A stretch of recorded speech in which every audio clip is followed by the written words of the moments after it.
ইয়াৰ পাছতে আমি আজি ভাগৱত ব্যাখ্যা অনুষ্ঠান ভাগ ব্যাখ্যাকাৰক হিচাপে নিমন্ত্ৰণ কৰি অনা সদূৰ পৰিদূৰৰ পৰা আজি বালিজান বৰনামঘৰত উপবিষ্ট হোৱা অতি শ্ৰদ্ধাৰ ৰঞ্জিত শইকীয়া বাপজনাক এখনি চেনেঙৰে সন্মান জনাব বিচাৰিছোঁ। তেখেতক আদৰণি জনাবৰ বাবে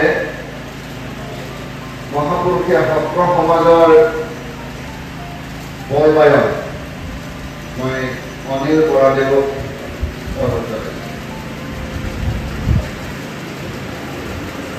তেখেতে মহাপুৰুষীয়া সত্ৰ সমাজৰ ৰঞ্জিত শইকীয়া বাপজনক এখনি চেনেঙৰে সন্মান জনাব বিচাৰিছে।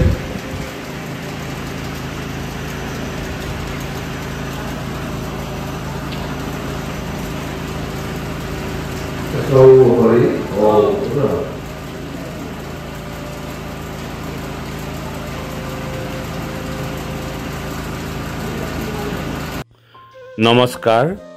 জয় গুৰু শংকৰ সৰ্বগুণ আকৰ, যাক এৰি নাহিকে উপাম, তোহাৰী চৰণে ৰেণুহত কোটি, বাৰেকো কৰহু প্ৰণাম, বাৰেকো কৰহু প্ৰণাম। হে সুধী সমাজ, হে শ্ৰদ্ধাৰ সমস্ত বাপ বৈষ্ণৱ আই সমাজ, মহাপুৰুষীয়া নীতি আৰু আদৰ্শত গঢ় লৈ উঠা বালিজান মহাপুৰুষীয়া সত্ৰ সমাজে সমাজখন পৰিচালনা আৰু আগবঢ়াই নিবৰ বাবে গুৰুজনাৰ যি নাম ধৰ্ম, গুৰুজনাৰ যি একশৰণ হৰিনাম ধৰ্ম গ্ৰহণ কৰিবৰ বাবে নীতি আৰু আদৰ্শৰ বাবে যি প্ৰসংগ প্ৰণালী বা প্ৰসংগৰ ব্যৱস্থা আছে, সেই ব্যৱস্থাক সুন্দৰভাৱে পৰিচালনা কৰিবৰ বাবে বিভিন্ন সময়ত বিভিন্ন ধৰণৰ গুৰুৰ পৰা নিৰ্মালি গ্ৰহণ কৰা নাম অনুষ্ঠানবিলাকৰ আগপিছ বহাততা অনেক হোৱা দেখা যায়। আৰু সেই সূত্ৰে বালিজান মহাপুৰুষীয়া সত্ৰ সমাজতো বিভিন্ন গুৰুৰ পৰা নিৰ্মালি গ্ৰহণ কৰা নামাচাৰ্যসকলে বিভিন্ন সময়ত নিজৰ নিজৰ মতে নাম প্ৰসংগ কৰা দেখা হৈছে, য'ত নেকি ভকতসকলৰ মাজত কোনটো সত্য, কোনটো অসত্য, কোনটো নীতিগত, কোনটো নীতি বহিৰ্ভূত, এই সম্পৰ্কে আমি চিন্তা চৰ্চা কৰি বালিজান মহাপুৰুষীয়া সত্ৰ সমাজে এখনি সাধাৰণ সভা পাতি আলোচনা কৰা হ'ল যে সকলো গুৰুক মান্যতা প্ৰদান কৰি গুৰুসকলৰ নীতি আদৰ্শৰে যদিও বিভিন্নজনৰ গুৰুৰ বিভিন্ন সিদ্ধান্ত সমস্তখিনি একাকাৰ কৰি বালিজান মহাপুৰুষীয়া সত্ৰ সমাজে একমত হৈ একে নীতি আৰু আচাৰে নাম প্ৰসংগ অনুষ্ঠান কৰিবলৈ এভাগি বালিজান মহাপুৰুষীয়া সত্ৰ সমাজৰ প্ৰসংগ প্ৰণালী প্ৰস্তুত কৰিবৰ বাবে সিদ্ধান্ত লোৱা হৈছিল। আৰু সেই সিদ্ধান্ত বালিজান মহাপুৰুষীয়া সত্ৰ সমাজৰ মুখ্য নেতৃত্ব গ্ৰহণ কৰি থকা মুখ্য নামাচাৰ্য শ্ৰীযুত বিমান বৰাদেৱক সেই দায়িত্ব সভাই অনুমতি প্ৰদান কৰা হৈছিল। আৰু সেই উদ্দেশ্য আগত ৰাখি বৰাদেৱে বহু যত্ন কৰি বিভিন্ন সমাজৰ বা বিভিন্ন গুৰুসকলৰ প্ৰসংগ প্ৰণালী আদৰ্শত এভাগি প্ৰসংগ প্ৰণালী আৰু প্ৰাৰ্থনা হাত পুথি প্ৰস্তুত কৰি উলিয়ালে। আৰু সেই সুন্দৰ পুথিভাগ আজি 29 জুনৰ শনিবাৰে সন্ধিয়া বালিজান বৰনামঘৰৰ পবিত্ৰ স্থলীত সমস্ত ভকত বৈষ্ণৱৰ সাক্ষাতত উন্মোচন কৰিবৰ বাবে আগবাঢ়ি অহা হৈছে। আৰু এই গ্ৰন্থভাগি উন্মোচন কৰিবৰ বাবে আমি আমন্ত্ৰণ জনোৱা হৈছিল আমাৰ সমীপতে থকা মৈৰামাৰী সত্ৰৰ সত্ৰাধিকাৰ শ্ৰদ্ধাৰ পুৰুষোত্তম মহন্তদেৱক আমি আমন্ত্ৰণ জনোৱা হৈছিল। আৰু তেখেতে এই বাৰিষা কালৰ প্ৰবল বৃষ্টিপাতকো নেওচি আহি পেলাই তেখেতে এই সমাজত উপস্থিত হৈ প্ৰসংগ প্ৰণালী ভাগ উন্মোচন কৰিবৰ বাবে আগবাঢ়ি আহিছে। আগবাঢ়ি আহি বন্তি প্ৰজ্বলন কৰি ধূপ সহিতে প্ৰসং প্ৰণালীভাগ উন্মোচন কৰিবৰ বাবে আগবাঢ়ি আহিছে। লগত তেখেতে এভাগী গায়ন বায়নৰ দল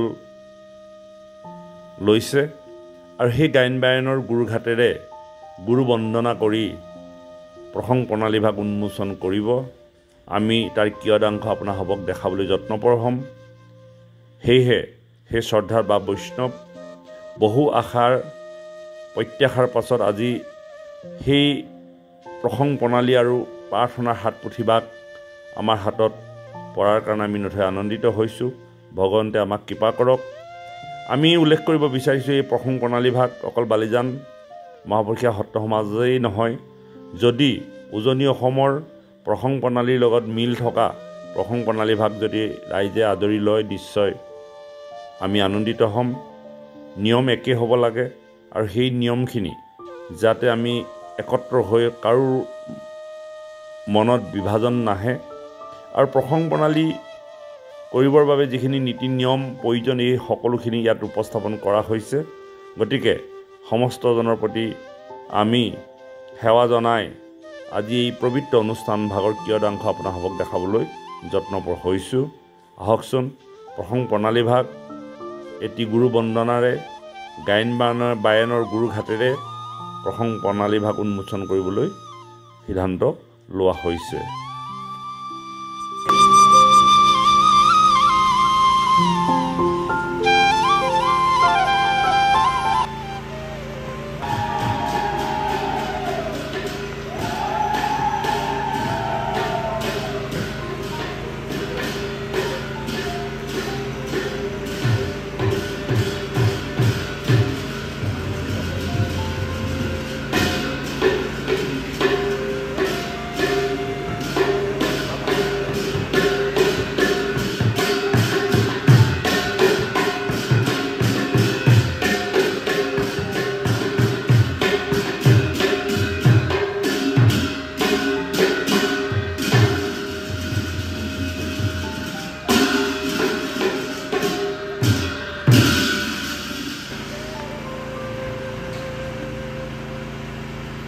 উন্মোচন কৰাৰ পাছতে আমি যাক উন্মোচন কৰিবৰ বাবে আমন্ত্ৰণ জনাইছোঁ তেখেতে দুআষাৰ বক্তব্য ৰাখিছে এনেধৰণে।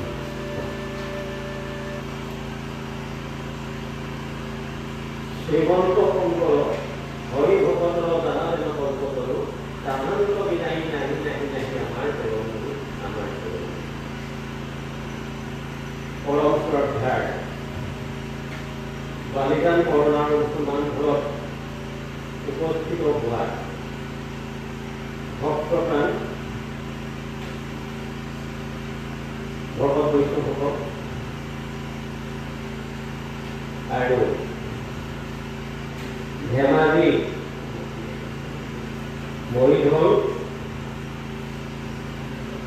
মৰিধল জামুগুৰিৰ তেখেতজন ৰঞ্জিত শইকীয়া নামে পৰিচিত ৰঞ্জিত শইকীয়া, তেখেত ভাগৱত ব্যাখ্যাকাৰক, তেখেতকো আমি যথাস্থানত লগ পাইছোঁ আৰু লগতে দূৰ দূৰণিৰ পৰা অহা লাভসকল আৰু এই স্থানীয় আই মাতৃসকল, যুৱক যুৱতীসকল আৰু বন্ধন মাইনা মাইনীসকল, আজি আমি সঁচাকৈ নথৈ আনন্দিত হৈছোঁ। এই বালিজান বৰনামঘৰত অনুষ্ঠিত হ'বলগীয়া মূল কাৰণ হৈছে আমাৰ সকলোৱে পৰিচিত মহাপুৰুষীয়া সত্ৰ সমাজৰ মহাপুৰুষীয়া সত্ৰ সমাজৰ এই চিলাপথাৰৰ নিবাসী বিমান বৰাদেৱ তেখেত আচাৰ্য আৰু লগতে তেখেতৰ লগত সহায় সহযোগিতা আগবঢ়াই যোৱা গণ্য মান্য ব্যক্তিসকল আৰু লগতে আমাৰ অকণমান আগতেই আমাৰ গায়ন বায়নৰ প্ৰদৰ্শন কৰা আমাৰ স্থানীয় তেখেতক আমি বন্ধুনাথ বুলি আমি জানো, বা যেকি নহওক তেখেতে মনত অসন্তোষ নাপালেই হ'ল আৰু তেখেতৰ লগত সহযোগত অংশগ্ৰহণ কৰা ব্যক্তিসকল আমি জয়জয়তে এই মহাপুৰুষীয়া সত্ৰ সমাজলৈ সত্ৰলৈ আমি ধন্যবাদ জ্ঞাপন কৰিছোঁ।